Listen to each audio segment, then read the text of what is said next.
Dad, what can the individuals or communities do to prevent this high number of people from getting stroke? Well, thank you very much. This is a really, really big question. But I would say that we must be concerned with our health first. Everyone must be concerned. If you are concerned about your health, then you would begin to ask questions. For instance, what are the things that help me?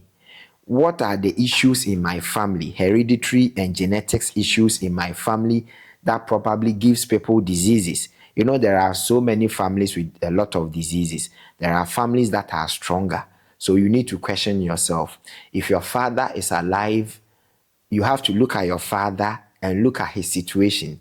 Is he sick? If he is sick, what did he do?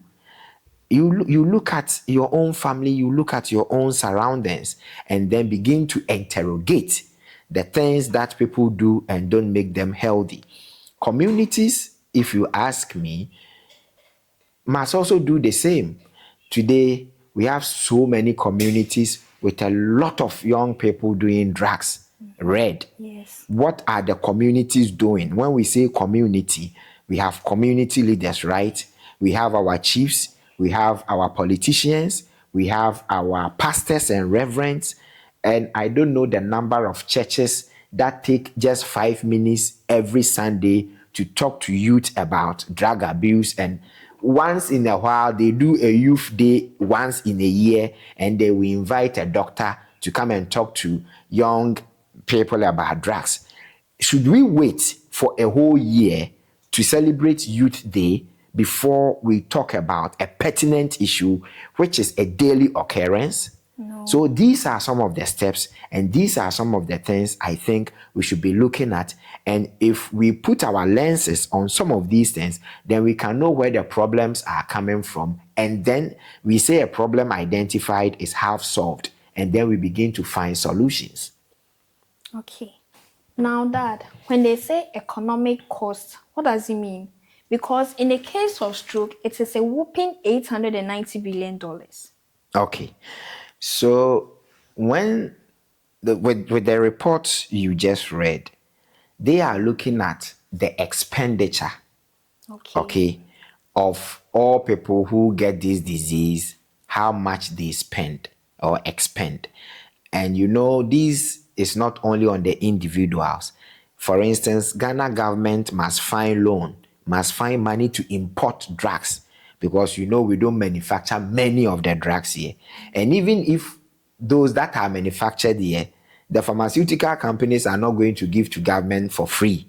Government must buy the drugs, supply them to the various hospitals before you can go and buy. So the drugs that are bought, the amount of bills that are paid at the various hospitals across the world, the diapers the patients use, the crutches, everything that has to be paid is what they have tried to estimate, which is $890 billion. I tell you, Nahima, Ghana has been going for small loans that are not close to 90 billion. Yes. So if one disease is costing the entire world this amount, then you know it's a serious issue. Now I'll be able to explain it better to you this way. The two of us, you know that the job I do is to build school toilets and renovate dilapidated school toilets. Yes. And I have taken you a tour to a number of places where we are working and to places where we go to film toilets, right? What is the situation of your school toilets? It's not in a good situation at all. Okay, so imagine Ghana getting $1 billion, just one, out of the 90, which is on the 800. Put the 800 billion somewhere, and let's use the 90 billion for a discussion. Imagine 9 African countries getting $1 billion each to be invested into their school sanitation facility. I tell you, if Ghana has 1 billion to be injected into building schools, toilets, and urinals, it means that there is going to be a lot of outcomes. One, there will be good health outcomes for you, the young children in school. academics will improve because you have clean toilets, you have cleaned that.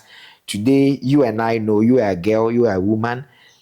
In so many places, when girls get their menses, they can't even go to school. One, for lack of sanitary pads. Two, no changing rooms all over the place. So if we have that amount of money, spending it on sick people, do you understand it? Or spending it on diseases. If we were not spending it that way and creating jobs with it, building schools with it, building factories with it, building AI labs. No, this country doesn't have any AI lab anywhere. Imagine building AI labs in every district. You and I come from Bebiani Anyaso municipality, right?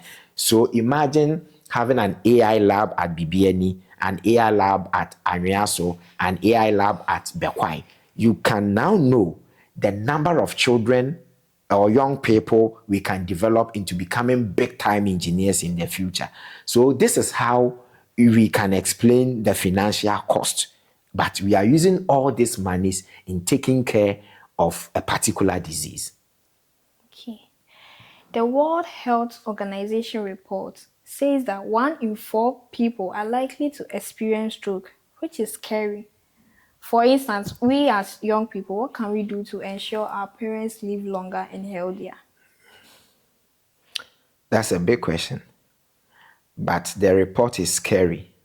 It means that if you take 4 people like this, one is likely to experience a stroke In their the- lifetime. in their lifetime. So this should be one, a big warning. But for young people, one of the important things you could do to help your parents live longer is what you have started. Young people must learn, and young people must find important things to learn about. Do you understand that? Yes. We will be discussing dancing, the spiritual importance, and all of that. But life is not only about dancing. Life is not only about following TikTok trends. Life is not about makeup. Life is not about young children trying to involve themselves in early sex. You can learn important things even about food. If you are a young person like you and your father is 40 plus and drinks alcohol, you are the best person to advise your father because you, when the impact comes, you are the one who is going to what? Feel it more. Imagine a young lady like you walking up to her dad and say, Dad, I know I'm your daughter. I am not old, but alcohol, as you keep drinking, won't help you. If anything unfortunate should happen, the impact is going to be on us. So I and my brothers, or I and my sisters, or myself, I decided to come to you this Sunday morning to please ask you to reconsider your lifestyle. We do things that our children know.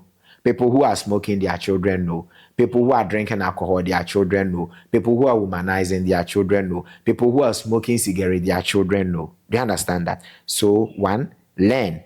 Because if you don't learn, you can't even have quality information to confront anybody. Do you understand that? Yes. So, learning is important. Two, you can advise your father or mother to begin to exercise. You are stronger than me. So, won't it be okay when you tell me that this evening, let's go for a walk so you can stretch your bones? Do you understand that? Children must develop the courage and must develop the discipline to also confront their parents with important issues. And I believe that if you walk up to me and tell me about something I'm doing that is wrong and ask me to correct it, that will be even far better than my own brother or a pastor or anybody telling me. Okay. Dad, thank you for your time. I really appreciate what you've done. Thank you. And I believe that you would continue this good cause by not deviating into TikTok dance trends and all that.